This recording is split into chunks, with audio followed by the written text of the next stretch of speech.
अस्सलामुअलैकुम, welcome to Saudi info. Takaful अल राजी की आपने इंश्योरेंस करवानी है। याद रहे कि इससे पहले आपकी जो भी इंश्योरेंस हुई थी, चाहे वो एग्जा की थी, रिवील शील्ड थी या तकाफुल अल राजी थी, ताउनिया थी, कुछ भी थी आपकी, जब एतमाद से हुई थी इंश्योरेंस, उसको आप भूल जाइए। अभी आपने वीजा एक्सटेंड करना है, तो वीजा एक्सटेंड करने के लिए आप कोई भी इंश्योरेंस करवा सकते हैं। जरूरी नहीं है कि आपने पुरानी इंश्योरेंस को ही तब्दील करना है, आप नई इंश्योरेंस करवाएंगे।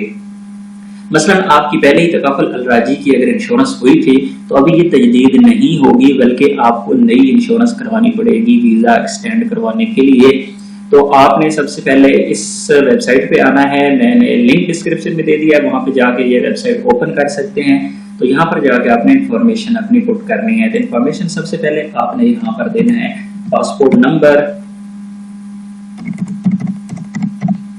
पासपोर्ट नंबर विजिटर का जिसका वीजा आप एक्सटेंड कर रहे हैं, और इसके बाद वीजा नंबर। वीजा नंबर आपको पासपोर्ट के राइट कॉर्नर पर टॉप पर भी मिल सकता है, और आप अबशिर से जाके भी वीजा नंबर हासिल कर सकते हैं। पासपोर्ट नंबर और वीजा नंबर देने के बाद आप वेरीफाई पर क्लिक करेंगे। तो यहाँ पर आपके पास एक और पेज ओपन हो गया है। इस पेज पे आपने अपनी इंफॉर्मेशन पुट करनी है। तो आपने साथ में अपना अबशिर का अकाउंट लॉग इन कर लेना है, वहां से आपको इंफॉर्मेशन मिलेगी, और अपने पास पासपोर्ट भी रख लेना है, पासपोर्ट से भी आपको इंफॉर्मेशन लेनी पड़ेगी। तो सबसे पहले वीजा इशू डेट है, जिस डेट को आपको वीजा इशू हुआ है वो डेट आपने यहाँ पर देनी है। और पासपोर्ट पर अगर जाएंगे, जिस पासपोर्ट के जिस पेज पर वीजा लगा होता है, तो यहाँ पर जाके आप डेट चेक करें, ये वाली डेट आपको यहाँ पर देनी है। ये डेट मैंने यहाँ पर पुट कर दी, और फिर उसके बाद एक्सपायरी डेट देनी है। एक्सपायरी डेट आपने वो देनी है जो अबशिर पर है। एक्सपायरी डेट आप अबशिर पे ओपन करेंगे, और अबशिर में यहाँ पे जाएंगे तो आपको वीजा की एक्सपायरी डेट शो हो जाएगी। उसके बाद आपने ई नंबर, वीजा का ई नंबर आपके पासपोर्ट पर लिखा होता है। आप पासपोर्ट के वीजा वाले पेज पे जाएंगे तो ये वाला ई नंबर आपको शो होगा। यहाँ पर आपने ई नंबर दे देना है।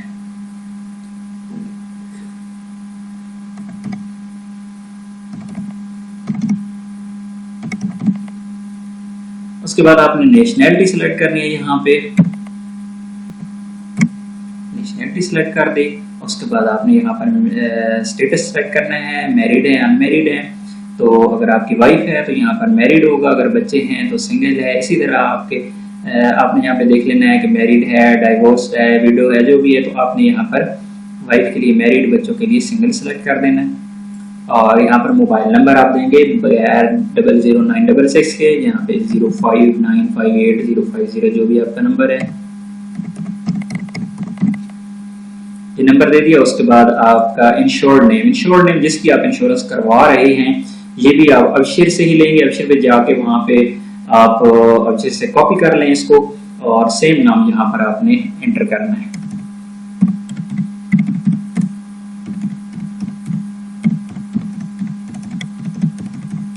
याद रहे कि मैक्सिमम इंफॉर्मेशन आप अबशिर से लें। टाइपिंग के दौरान आपसे गलती भी हो सकती है, और आप वैसे अगर नाम टाइप करते हैं अबशिर में, हो सकता है कुछ और नाम शो हो रहा है और आप कुछ और टाइप कर दें। तो इस तरह आपने अबशिर से नाम लेके यहाँ पे देना है। इस डेट ऑफ बर्थ है, आप यहाँ पर तारीख पैदाइश है वो देनी है। उसके बाद जेंडर मेल है फीमेल है, यहाँ पर मैंने फीमेल कर दिया।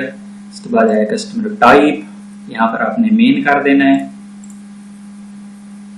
और उसके बाद यहाँ पर आपने एड्रेस दे देना है। एड्रेस आपने कोई भी शॉर्ट सा एड्रेस दे देना है, जिस सऊदी अरब में आप जहाँ पर रह रहे हैं।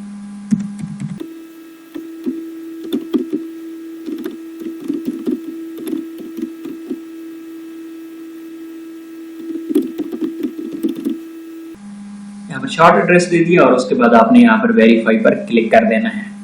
वेरीफाई क्लिक करेंगे तो उसके बाद एक फॉर्म और ओपन होगा, आपने उसको फिर फिल करना है। यहाँ पर वेरीफाई किया तो मुझसे कुछ चीज़ें, यहाँ पर डिक्लेरेशन फॉर्म उसने दिया है, मुझसे वो पूछ रहा है यहाँ पे। तो सबसे पहले वो पूछ रहा है, is this hepatic case currently in the hospital और रिसीव इमरजेंसी ट्रीटमेंट, कि क्या आपका पेशेंट जो है वो इस वक्त कहीं इमरजेंसी में मरीज है, कुछ भी है।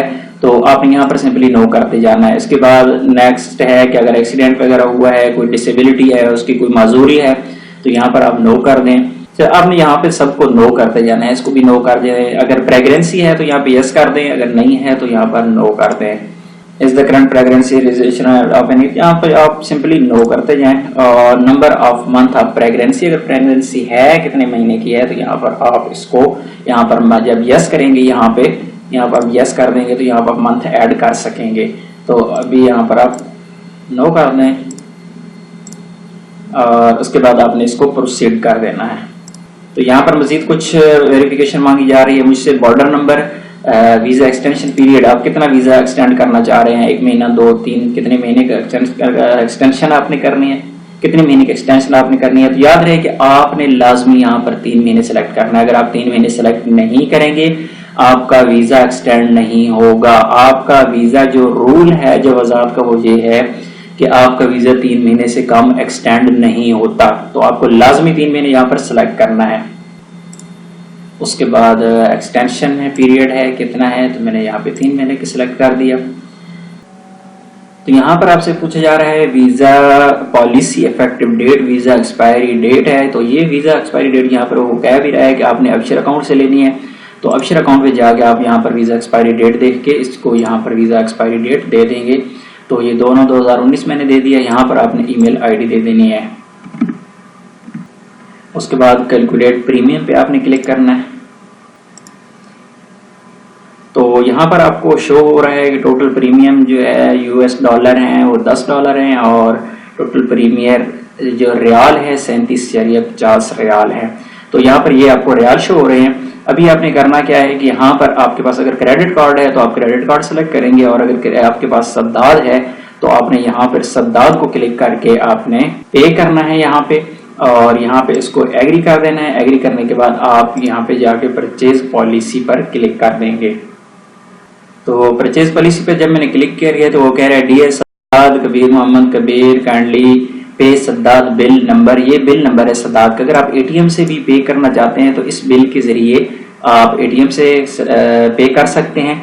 और ये $10 में है। कोड नंबर जो सद्दाद कोड है, जब आप एटीएम पे जाते हैं तो आप सद्दाद कोड पूछता है तो वो 110 है। 72 आवर्स के अंदर आपको ये पॉलिसी इशू हो जाएगी।